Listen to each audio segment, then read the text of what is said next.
2020 ላይ ይሄ ስክሪኑ ላይ የምታዩት ነዋ የሚባለው ልጅ ቤተኒ ከምትባለው ጓደኛው ጋር እያወሩ ነበር። ሁለቱ ፕሮግራሚንግ እና ማትስን በጣም እንደሚወዱ እናያለን። በተመሳሳይ ሰዓት የነዋ አባት ናና ፒዛ እንብላ እያለው ልጁን ይጠራዋል። ነዋም እንደተጠራው ከአባቱ ጋር ታች ወርዶ ፒዛ እየበሉ ፊልም እያዩ እያለ ማርክ የሚባለው ወንድምየው ወደ ቤት ይገባል። ና ተቀላቀለን ፊልም እንይ ብለው ሲጋብዙት እሱም አይ ነገ ወዳገኘሁት አዲሱ ስራዬ በጠዋት መሄድ ስላለብኝ ቶሎ መተኛት አለብኝ ብሎ ወደ ክፍሉ ይገባል። ወዲያው አባቱ ስልክ ይደወልለትና ያነሳዋል። ማናጀሩ ነበር የደወለው። በቶሎ ወደ ላብራቶሪ እንዲመጣና የሱን እርዳታ በአስቸኳይ እንደሚፈልግ ሊነግሩት ነበር። አባትየውም ልጁን ይዞት ወደ ላብራቶሪው ይሄዳል። ስራ ቦታው ከደረሱ በኋላ ነዋ ሁለት ሰራተኞች ለየት ያለ ነገር ጨርቅ አልብሰው ወደ ሌላ ክፍል ይዘው ሲገቡ ያያቸውና ምን እንደሆነ ለማየት ስለጓጓ ተከትሏቸው ይገባል። ተደብቆ የሚያደርጉትን ነገር በሚመለከትበት ጊዜ ሰራተኞቹ ይዘውት የገቡትን እቃ አስቀምጠው በቶሎ ተመልሰው ስለሚመጡ በሩን ሳይዘጉት ጥለው ይሄዳሉ። የሚያወሩትን ሲሰማ የነበረውም ነዋ እድሉ ሳያመልጠው ክፍት ባገኘው በር ወደ ውስጥ ይገባል። ውስጥ ከገባም በኋላ አሁን ይዘው የገቡትን እቃ ከበሩን በሚያነሳው ጊዜ ውስጡ የነበረው ሮቦት ሆኖ ያገኘዋል። ቀስ ብሎ ወደ ቦርሳው ይከተውና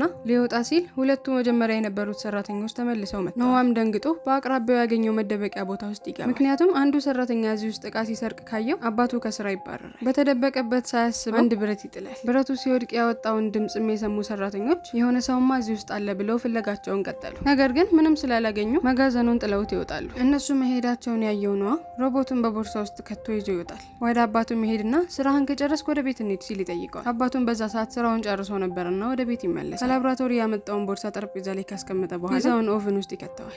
ቀጥሎም ፍሪጁን ከፍቶ ሌላ የሚበላ ነገር ካለ በሚፈልግበት ጊዜ ከማይክሮዌቭ ኤሌክትሮማግኔቲክ ዌቭ ይወጣና ከሮቦቱ ጋር ይገናኛል። ነዋ ግን ይሄን ሁሉ የሚፈጠረውን ነገር አላየም ነበር። ፒዛውን አውጥቶ ቼክ ሲያደርገው አሮ ነበር።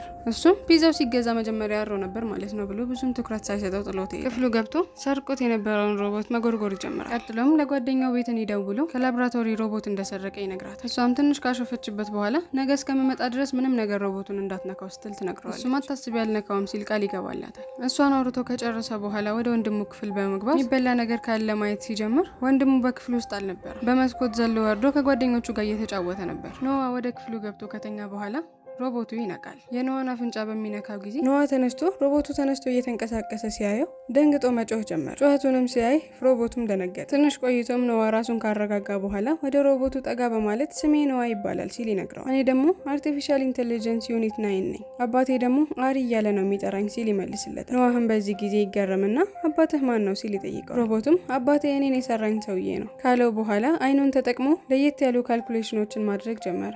ቆይቶም ለ5 ሰዓት ተኝተህ ነበር ብሎ ከነገረው በኋላ ወደ ህይወት ስለመለስከኝ አመሰግናለሁ፣ ዛሬ ልደቴ ነው ሲል ለነዋ ይነግረዋል። ከበሩ ጀርባ አባትየው ነዋ ለብቻው ሲያወራ እየሰማ ስለነበረ በሩ ጋር በመቆም ከማን ጋር ነው የምታወራው ሲል ልጁን ይጠይቀዋል። ነዋም አይ ምንም አይደለም ጠዋት ማደርገው የሞርኒንግ ወርካውቴ ነው ሲል አባቱ ይመልስለታል። አባቱም እሺ ይልና ከክፍሉ ዞር ይላል። አባቱ ዞር ካለ በኋላ ሮቦቱ ለአባቱ የነገርከው ሞርኒንግ ሩቲን ምን እንደሆነ ማወቅ እችላለሁ ሲል ይጠይቀዋል። ነዋም ስላለው ነገር ኮምፒውተሩን ከፍቶ የሆነ ቪዲዮ ያሳየዋል። ተነስቶ መጨፈር ሲጀምር ሮቦቱ የሚያየውና እሱን አምድ ላይ መጨፈር ይጀምራሉ። ጨፍረው እንደጨረሱ ነዋ ነገ ትምህርት አለኝ፣ ትምህርት ቤት ሲሄድ አንተን እዚህ አስቀምጬህ ነው መሄደው ብሎ ለሮቦቱ ሲነግረው ሮቦቱም ያዘነውን ፊቱን ካሳየው በኋላ አብሮት ወደ ትምህርት ቤት መሄድ እንደሚፈልግ ይነግረዋል። ነዋ ወደ ቦርሳው ተመለከተና እሺ ወስድሃለሁ ምን ችግር አለው ብሎ ቃል ይገባለታል። በቀጣይ ቀን አባቱ የሚሰራበት መስሪያ ቤት ስብሰባ እያደረጉ ነው። ሰርተው ያስቀመጡትን ሮቦት ሌላ አሪፍ ወደሚባል ሮቦት ጭንቅላቱን ቢቀይሩት እየተመካከሩ እያለ በሌላ በኩል ዶክተር ሳይመን የምትባል ሴት ላብራቶሪ ውስጥ ያስቀመጡት ሮቦት እንደጠፋ ታስተውልና በፍጥነት ደውላ ሪፖርት ታቀርባለች። ይህንን ሲሰሙ የሚደናገጡና ለፖሊስ ተናግረን ከነሱ ጋር በመታገዝ እንፈልገው እንዴ ብሎ አንዱ ሀሳብ በሚያቀርብበት ጊዜ አይ እዚሁ ሎኬሽኑን የምንቆጣጠርበት መሳሪያ ስላለን በ2 ቀን ውስጥ ፈልገን እናገኘዋለን ሲል የነዋ አባት ሀሳቡን ይናገራል። ትምህርት ቤት ላይ ነዋ ያመጣውን ሮቦት ለጓደኛው ቤተኒ እያስተዋወቃት ነበር። ቤተኒ በጣም ተገርማለች። ቀጥሎም ስለዚህ ሮቦት ለማንም ሰው እንዳልተናገረና ቤተሰቦቹም ቢሆኑ ስላላወቁ እሷም ቢሆን ለማንም እንዳትናገር ይነግራታል። ሮቦቱ የሚያወሩትን ነገር ሰምቶ ለምንድን ነው ሚስጥር የሆንኩት ሲል ይጠይቃል። ነዋም አንተን ያገኘሁት ላብራቶሪ ላይ ሰርቄ ስለሆነ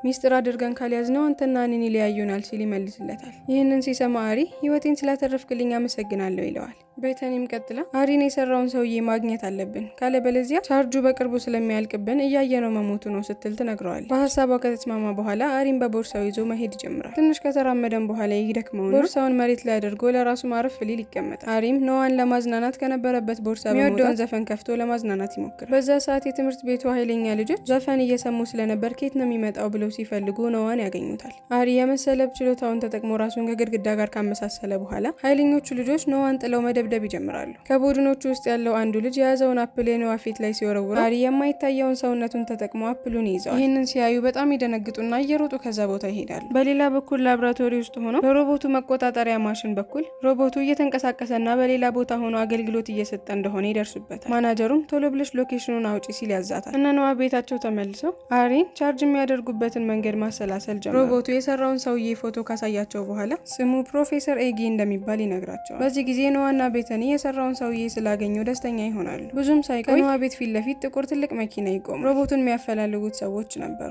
ነገሩ የገባውም ኖዋ ለጓደኞቹ ቶሎ ከዚህ ቦታ ማምለጥ እንዳለባቸው ይነግራቸዋል። አንዱ ፖሊስ እና ሁለቱ የላብራቶሪ ሰራተኞቹ ቀስ ብለው ወደ እነ ኖዋ ቤት በመግባት ሮቦቱን መፈለግ ጀመሩ።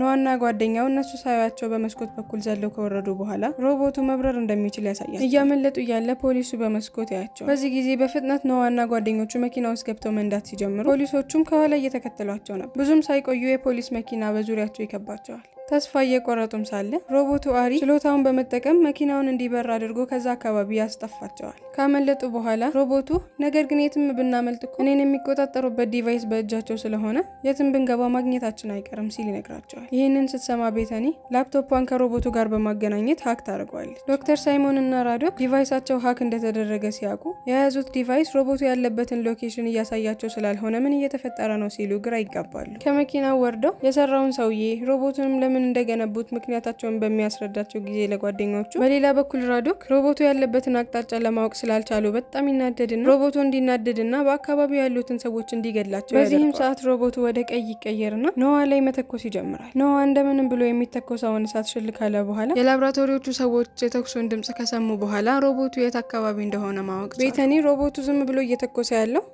በሚያፈላልጉት ሰዎች ትዕዛዝ እንደሆነና ሮቦቱ ግን የሚያደርገውን ነገር እንደማያውቅ ትነግረዋለች። በዚህ ጊዜ ኖዋ ከተደበቀበት ቦታ በመውጣት ቀስ እያለ ወደ ሮቦቱ እየተጠጋ ባትሪህን ሴቭ ማድረግ አለብህ እያለ ሊያዋራው ሲሞክር ሮቦቱ ግን ኖዋን አንቆ ይዘዋል። በዚህ ጊዜ ኖዋ እኔ እናንተ እኮ ጓደኛሞች ነን፣ እንዋደድ አይደለ? ጓደኛህ ላይ ለምን እንደዚህ አይነት ነገር ታደርጋለህ? እያለው እንደዚህ አይነት ቃላቶችን በሚጠቀም ጊዜ ሮቦቱን ወደ ራሱ ይመለሳል። ቀጥሎም ይቅርታ ከጠየቃቸው በኋላ እያፈላለጓቸው ያሉ ሰዎች በቦታቸው ይደርሳሉ። ለትንሽ ሊያገኟቸው ሲሉ ሮቦቱ በአካባቢ ያሉትን ነገሮች የማጥፋት አቅሙን ተጠቅሞ እስከ መኪናቸው ይደብቃቸዋል። ኖዋም የሮቦቱ ባትሪ ስላለቀ ቶሎ ብለው ፕሮፌሰሩ ማግኘት እንዳለባቸው ይናገራል። በፍጥነት ኖዋ እንደ ሀሳብ ይመጣለታል።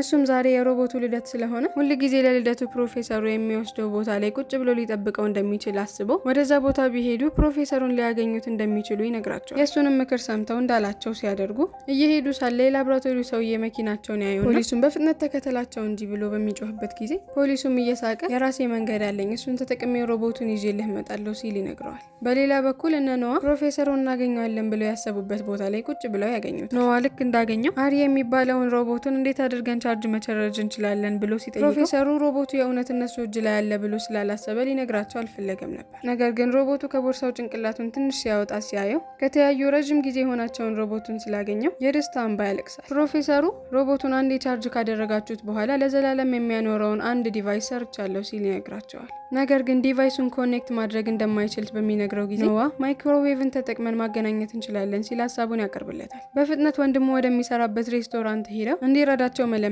ጀመሩ።